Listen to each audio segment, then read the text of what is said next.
Yuk teman-teman, mari kita pelajari apa saja perubahan anatomi fisiologi payudara selama kehamilan. Selama kehamilan, tubuh seorang ibu akan mengalami banyak perubahan. Salah satu bagian tubuh yang berubah paling signifikan adalah payudara.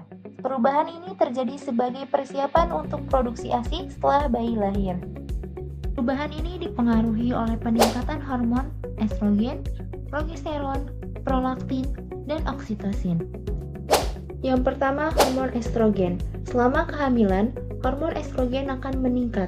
Hormon ini dihasilkan oleh plasenta dan korpus luteum. Estrogen berfungsi mengembangkan dan memperbanyak saluran ASI, membuat jaringan saluran menjadi lebih panjang dan bercabang. Pada payudara, peningkatan estrogen menyebabkan payudara membesar, pembuluh darah lebih tampak, dan areola mulai menggelap. Yang kedua, hormon progesteron. Hormon progesteron juga meningkat selama kehamilan. Hormon ini dihasilkan oleh plasenta dan korpus luteum.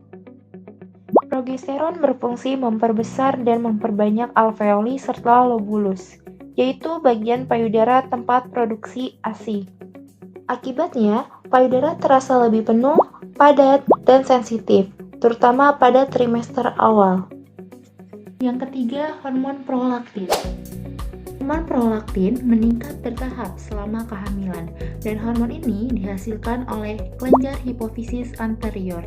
Prolaktin berfungsi merangsang produksi ASI dengan membentuk protein susu dan enzim yang diperlukan untuk laktasi. Efeknya pada payudara adalah mulainya produksi kolostrum pada trimester 2 hingga 3, serta payudara menjadi semakin besar dan siap menghasilkan ASI setelah persalinan. Yang keempat yaitu hormon oksitosin. Berbeda dengan hormon lainnya, kadar oksitosin justru tetap rendah selama kehamilan, dan hormon ini dihasilkan oleh hipofisis posterior. Oksitosin belum bekerja banyak pada masa hamil karena fungsinya adalah mengeluarkan ASI. Hormon ini baru meningkat setelah persalinan, kemudian menyebabkan kontraksi sel-sel miopitel di alveoli, sehingga ASI dapat mengalir keluar dari payudara. Ini adalah perubahan anatomi payudara selama kehamilan. Yang pertama adalah pembesaran payudara. Payudara biasanya mulai membesar sejak trimester pertama. Hal ini terjadi karena peningkatan hormon estrogen dan progesteron yang akan merangsang pertumbuhan jaringan kelenjar dan lemak di payudara. Yang kedua, perkembangan lobulus dan ductus ASI. Di dalam payudara, kelenjar penghasil ASI yang biasa disebut alveoli mulai terbentuk lebih banyak. Saluran-saluran ASI atau ductus juga menjadi lebih panjang dan bercabang. Semua ini adalah persiapan agar payudara siap memproduksi dan mengalirkan ASI. Yang ketiga yaitu pembesaran dan penghintaman areola. Areola yaitu lingkaran gelap di sekitar puting, biasanya tampak semakin besar dan warnanya semakin gelap. Ini terjadi karena hormon melanotropin yang meningkat. Selanjutnya yang keempat yaitu munculnya Montgomery tubercles. Di permukaan areola muncul bintil-bintil kecil yang disebut dengan kelenjar Montgomery. Kelenjar ini menghasilkan minyak alami untuk menjaga kelembapan kulit areola dan puting, serta mengurangi resiko infeksi.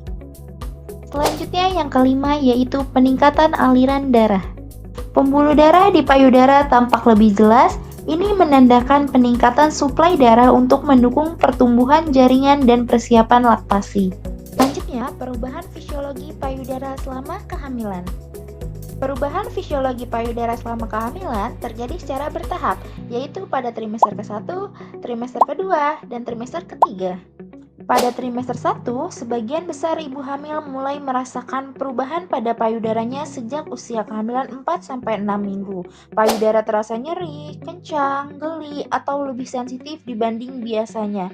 Sensasi ini mirip dengan gejala menjelang menstruasi, tetapi biasanya lebih intens. Perubahan ini terjadi karena meningkatnya aliran darah ke jaringan payudara sebagai respon terhadap hormon estrogen, progesteron, dan prolaktin. Pembuluh darah kecil di sekitar payudara menjadi lebih banyak, sehingga payudara mulai terasa sensitif bila tersentuh. Pada beberapa ibu, payudara dapat membesar 1 hingga 2 ukuran cup. Pembesaran jaringan payudara ini kadang menimbulkan rasa gatal atau munculnya garis-garis stretch mark akibat kulit yang mulai meregang. Memasuki trimester kedua, payudara semakin membesar karena peningkatan aliran darah dan berkembangnya jaringan kelenjar susu. Pembuluh darah di bawah kulit menjadi tampak lebih menonjol. Warna areola menjadi lebih gelap, lebih besar, dan lebih kontras. Selain itu, kelenjar Montgomery di permukaan areola mulai tampak lebih menonjol.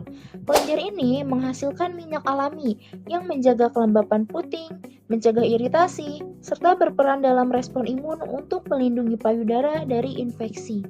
Pada trimester ketiga, oleh pengaruh hormon prolaktin dan oksitosin yang disekresikan dari kelenjar hipofisis selama akhir kehamilan, sel-sel alveolar dapat menghasilkan ASI dini yang dikenal sebagai kolostrum. Kolostrum memiliki banyak manfaat bagi bayi baru lahir seperti memperkuat imun, meningkatkan kesehatan saluran cerna, serta menyediakan nutrisi paling lengkap untuk awal kehidupan. Jadi, itulah perubahan anatomi dan fisiologi payudara yang terjadi selama kehamilan. Semua adalah proses alami tubuh untuk mempersiapkan ASI bagi bayi. Semoga penjelasan ini membantu dan makin menambah pemahaman. Sampai jumpa!